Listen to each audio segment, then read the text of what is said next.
But before I go tonight, I know I'm getting on y'all nerves now for sure. Before I go tonight, I need to have anybody here that's determined to go forward with the vision. Do I have anybody here that's able to say, I'm going to stick with my pastor as we go to the next level in God?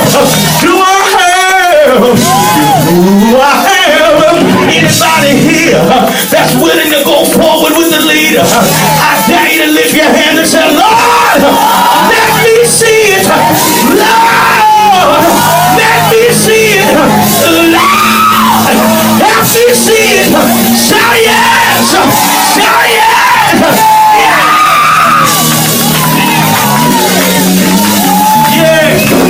You have to go. Grab your neighbor by the hand. God, David, grab your neighbor by the hand and say, neighbor. Some of y'all ain't whooping by now. It's celebration time. You ought to grab your neighbor by the hand and say, neighbor, he's all right. What else Baptist folk here tonight? He's all right. He's all right. He's all right. Yeah. I know he's all right. I know he's all right.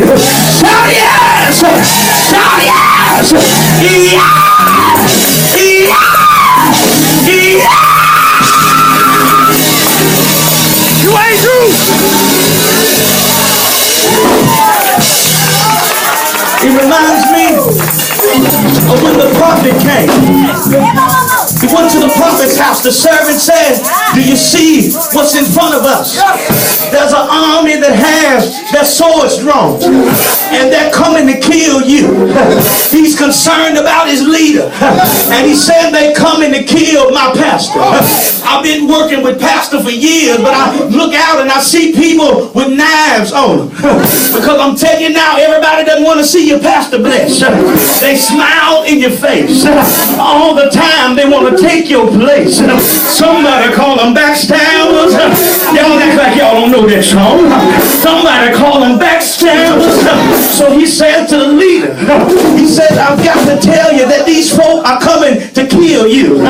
And instead of the prophet getting upset, instead of the prophet getting scared, he gets down on his knees and said, Lord, help my servant see as I see. I believe Pastor Lynch has been praying that prayer, that you're able to see the vision like he's able to see the vision. I don't know about you, but if you learn how to stand with your leader, God will bless you, because the blessings come down when the praises go up, when people begin to stand with their leader, when people begin to stand with the man of God, the blessings come your way. I dare you to bless the man of God and watch God give you overflow. The Bible tells me, I got to quit, y'all. The Bible tells me that he will open up a window of heaven and pour out a blessing that you have not room to receive. I'm going to tell you something. In your house,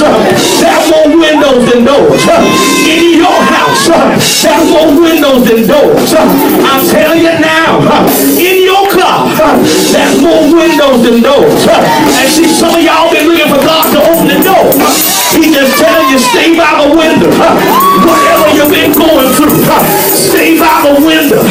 You've been waiting on a blessing, and it seems like it won't come. I dare you to stay by your window and watch God bless you. Tell somebody, neighbor, stay by the window.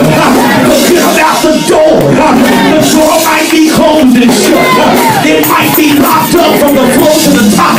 But God wants you to stay by your window. Let him open up the window. Let him bless you. You ought to tell somebody, I see it. You ought to be able to see it by now. I know. You ought to be able to see it by now. Give somebody a high five and say, see it like God wants you to see it. Shout yes! Shout yes! Yeah! Yeah! You ain't through. Come on!